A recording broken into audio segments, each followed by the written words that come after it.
Hello y'all, it's Valerie here, welcome. Thank you for joining me on my little farm. I garden in the heart of the Appalachian Mountains in Zone 6, West Virginia. Today we are going to be working on the bottom field. We got it weed-eated yesterday, and so today I'm going to be carting hay down there to get my tomato area ready for planting for the rest of my tomatoes for this year. Here's my hay pile, and it is starting to get small. But I think I have enough to do possibly all of my rows down there, but at least a couple. I do need to save a handful to top off a little area in my top garden. Other than that, I'm going to try to get my rows on the bottom done. I have 3 rows, and I really feel like there might be enough here to finish them all. But we'll be cutting it close for sure. At least I think so. I got my cart loaded up. I don't know how well this thing's going to do because I'm going downhill. We'll see. Hopefully it makes it easier. I can at least use it to get it closer to where I'm needing it, even if I can't get it downhill very easily. So we're down here in my bottom garden. And we got this weed-eated. But these rows right here where I'm going to be dropping some hay. I'm going to start with the bottom one because it's furthest away and work my way to the closest one. We'll see how far this hay gets us.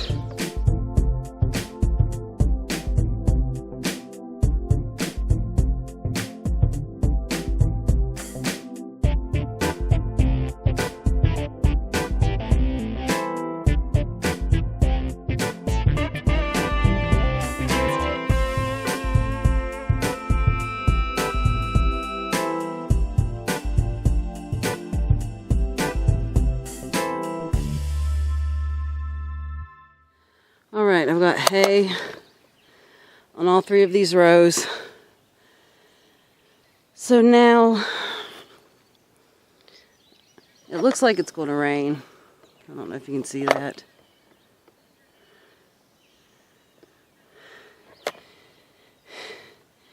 If it doesn't rain, I might come back out later and go ahead and get my tomatoes started.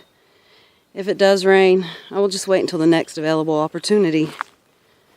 All right, these 3 rows are prepped.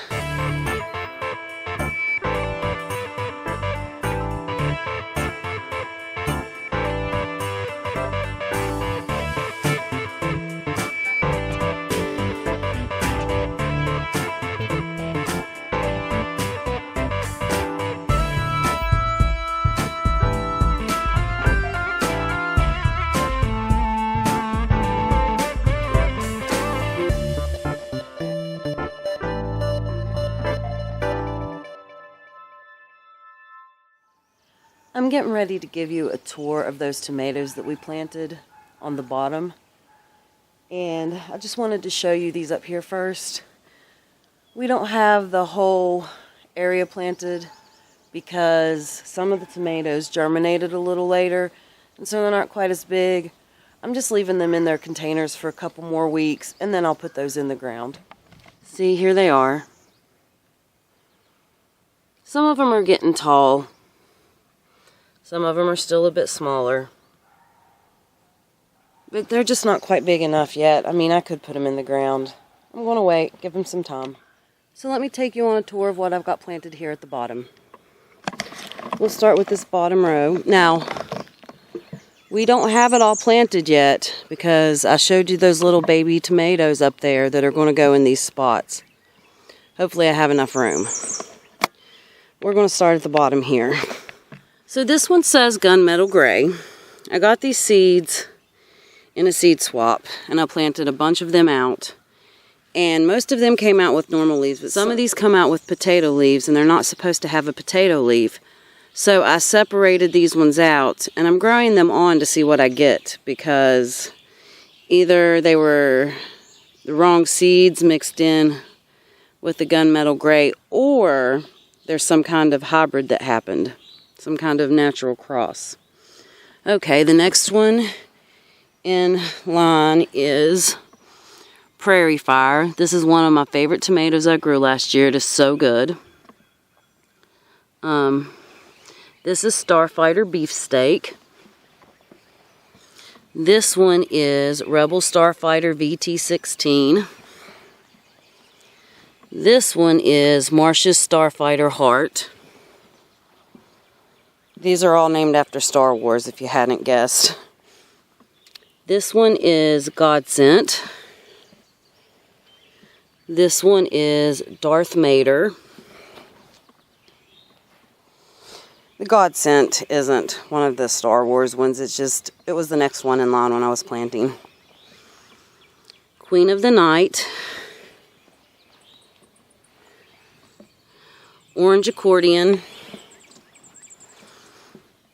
Black Russian. Encardi Paste. I guess that's how you say it. Green Mustang. Orange Icicle.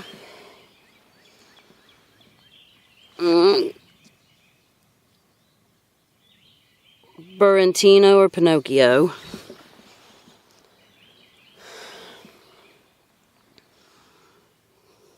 Orange Peach. Early Stripe. And Yvonne Fouquet. Now I do have enough space here for one more because I was planting this row and ran out of tomatoes.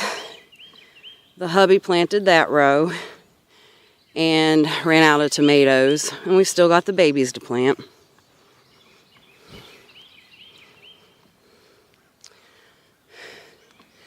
So this one is Bloody Butcher. This one is Early Doll. This one is Chocolate Pear. This one is Goat Bag. This one is Porco. I got this in a seed swap, and it's a tomato that someone's mother brought back, she said, over 20 years ago from Italy. So it's been passed down in her family since then, but it was a seed she brought back from Italy. This one is Cherokee Lemon Slice. That's Brandywine Black. This one is Homestead. This one is Splash of Cream. It's starting to get a little tiny bit of variegation. Can you see that there? And then also there's a little tiny variegated piece on that tip. Any variegated vegetables that I've had, they seem to get way more variegation once I get them in the ground. So I just thought I would put that out there. Maybe it's anecdotal, maybe that's just how it works. They get the nutrients they need and the variegation comes out more. But for me personally, any peppers or any tomatoes I've planted with variegation, the variegation really starts to show off once you get them in the ground as opposed to their little container. All right. On with the tomato tour. Oh, I guess this is the last one. Tigerella. Actually, there's one more up here. I planted this right here on the top row on the very end because I wanted it to be the first one that I access. But this is the Sun Gold. So I wanted it to be right here by my gate. This is the first tomato you come to.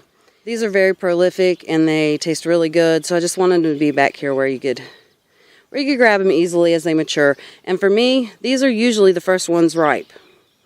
I'm trying a couple different varieties this year. We'll see if any of them beat the Sun Gold, but usually for me, this is the first ripe tomato I have of the season. I'm slowly but surely plugging away at this. Eventually I'll get all those plants planted, and that'll be awesome.